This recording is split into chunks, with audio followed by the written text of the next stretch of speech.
Hey guys, welcome to my YouTube channel. कैसे हैं आप सभी? आई होप आप सभी अच्छे होंगे और कहीं ना कहीं आपकी प्रिपरेशन भी काफ़ी अच्छी चल रही होगी आपके अपकमिंग एग्जाम्स को लेकर। तो फाइनली मैं आ गया हूँ काफ़ी दिनों बाद एक नई वीडियो को लेकर, और इस वीडियो में हम डिस्कस करेंगे मेरा LIC एडियो इंटरव्यू एक्सपीरियंस के बारे में। तो गाइज़, आज है 15 जून 2023 और आज था मेरा LIC एडियो का इंटरव्यू सेंट्रल जोन के बिलासपुर डिवीज़न ऑफिस में।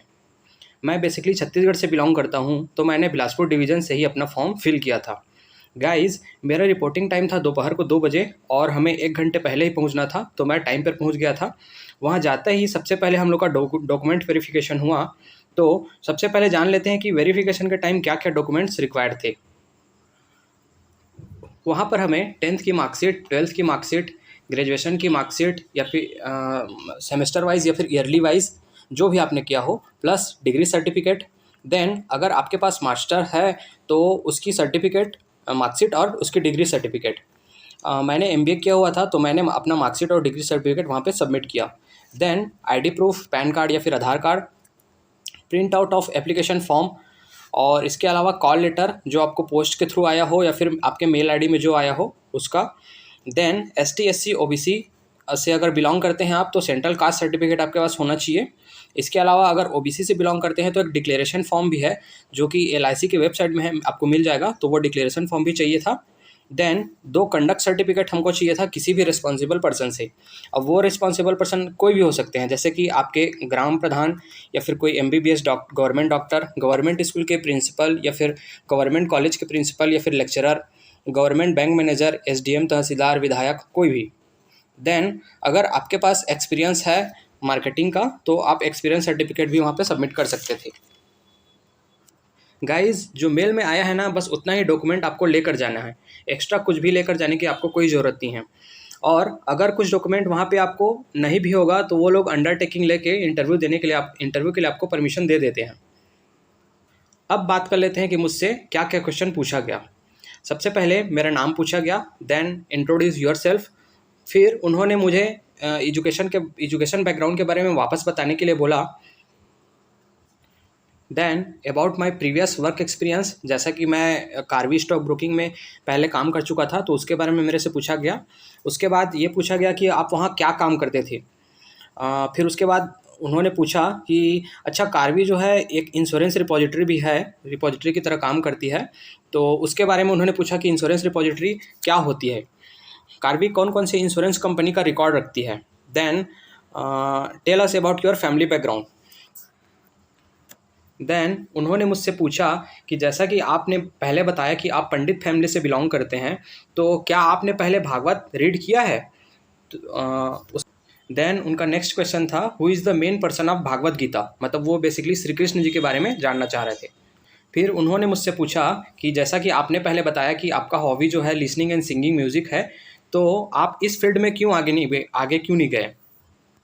देन उन्होंने फिर मुझसे पूछा कि जैसा कि आपने बताया कि आपका दूसरा हॉबी जो है वो कुकिंग है, तो आप बताइए कि आप क्या क्या डिश बना सकते हैं।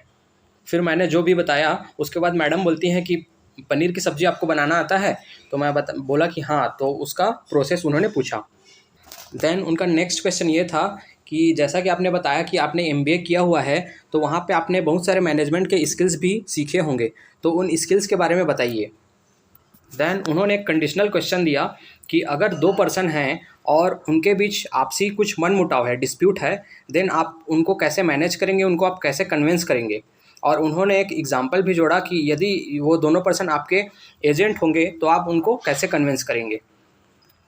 देन उन्होंने एक और एग्जांपल इसी में ऐड किया और उन्होंने बोला कि ये आपने सुना ही होगा कि क्रिकेट में विराट कोहली, रोहित शर्मा के बीच कुछ न कुछ डिस्प्यूट चलती रहती है, तो उस चीज़ को राहुल द्रविड़ और रवि शास्त्री, मतलब जो कोच हैं, वो कैसे कन्विंस करते होंगे उनको। देन उन्होंने एक और क्वेश्चन पूछा कि if someone purchase policy of 1 lakh rupees sum assured and his early income is Rs 5 lakh rupees, then how many amount he will receive after maturity if he survived. Then उन्होंने मुझसे पूछा कि what do you know about LIC policies, LIC की policy के बारे में basically पूछा। उसके बाद मैंने आंसर किया। फिर उन्होंने एक और क्वेश्चन पूछा कि difference between plan and policy. Then उन्होंने लास्ट में क्वेश्चन किया कि आप इंश्योरेंस के बारे में क्या जानते हैं। फिर लास्ट में एक सर ने पूछा कि कर लोगे एडीओ का काम। मैंने बोला यस सर कर लूँगा। तो उन्होंने बोला कि अगर नहीं कर पाए तो 3 लाख का बॉन्ड देना पड़ेगा। और लास्ट में पैनल हेड ने मुझे भागवत के कुछ अच्छे अच्छे नॉलेज दिया और लास्ट में एक टॉफ़ी भी मुझको ऑफ़र किया। गाइस टोटल 20 मिनट के अराउंड मेरा इंटरव्यू चला and it was my wonderful interview experience as I also appeared IBPS SO marketing officer interview last year and IDBI assistant manager recently and hoping for the best result of LIC ADO 2023 as well as IDBI assistant manager 2023। अब देखते हैं final result क्या होगा। वैसे central zone की vacancy सबसे कम थी इस बार और हमारे डिवीज़न में तो OBC की सिर्फ 2 वैकेंसी थी और जनरल की सिर्फ 20 वैकेंसी थी, मतलब 22 वैकेंसी पे मेरा कॉम्पिटिशन था। So that's all for today's guys. Please like the video and subscribe my YouTube channel and also click the bell icon to get notified for upcoming videos. Thank you. Take good care of yourself.